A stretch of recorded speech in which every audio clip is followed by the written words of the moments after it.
Hey, this is Mark from Mobile Diesel. I just spent the last 6 hours resolving an electrical problem. This piece of equipment has been stuck here on this dirt road for over a month now, and they need to get it off.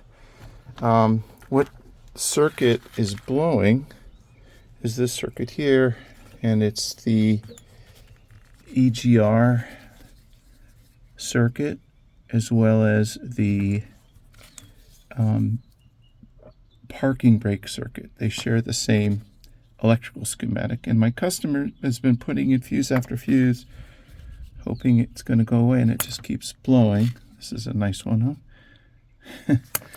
So that wasn't working, so they called me, and before I do any of this, what I first would do is I get a schematic and see what component or what components are on that circuit. And I found like 4 things to unplug.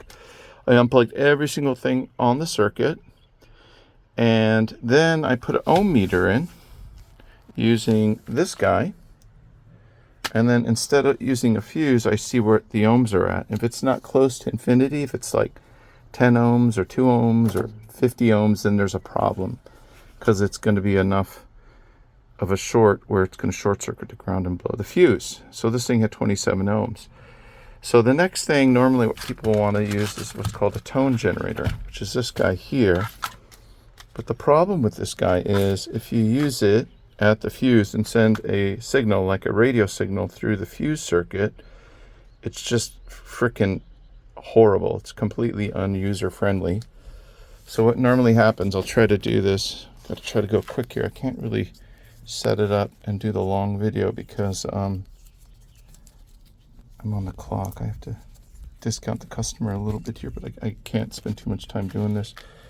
But you see, this guy here plugs in to these 2 prongs there, and that's supposedly supposed to go in like so, and the transponder transmits. But the problem is when you use the receiver, it everything says it's a short. It's completely lame. It just doesn't work.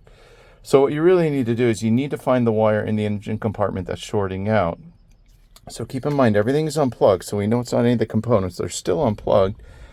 And then instead, what I'll do is I'll use this guy once again, plug it in, and then use my ohm meter instead, so I don't burn any wires. The ohm meter said 27 ohms. And then it's got a little button there, and all ohm meters have, where it has an alarm, so it'll beep super loud. Well, it's not super loud. It's loud enough. So I have the alarm on right now. Right, so I hook this guy up, and you're at beep. Hopefully you could hear it. Anyways, point is, leave this beeping away. And now I do what's called brute forcing it. Here, let me just put this down real quick. Climb out of this wheel loader. Okay, and so the ohm meter is beeping away.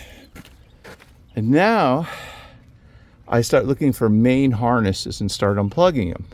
So I got down here and ended up being this harness. When I unplugged it, it stopped beeping. And then from there, I put the ohm meter on, and I found that it was, well, I can't do this with one hand. I just plug it back in, but it was this circuit here, the white one. So from there, I put a fuse back in. That's how I found it. I put a fuse back in. This thing's now unplugged, so the fuse is not blowing. And then I used a voltmeter, and I see which one is active. And it ended up being this guy here. Pull it back out. And then I put the tone meter right here instead. So now instead of using the ohm meter, now I use the toner, but now it's only transmitting into a single wire. And so now this thing becomes totally user-friendly. So I got this thing, and I start tracking it, and it's beeping away like a Geiger counter. Goes to here. I still have this one disconnected. I did the same thing over on this plug right there. Come on, baby. And it ended up being one of the white wires on that one. So everything else, I put this thing to, like over here, here, here, here, nothing, right? It works way, way better when you could put the toner in the defective single circuit. And that's the trick there. And so I moved it forward to there. And the same thing, I start checking all the wires. Nothing was triggering it except for that silver wire going that direction there. That's heat shielding. So I took the toner over here, and here's the same, and I put it against this guy, nothing. But if I go over here, it's beeping away like crazy. And ta-da! Now after the fact, it looks simple, but that is a melted wiring harness.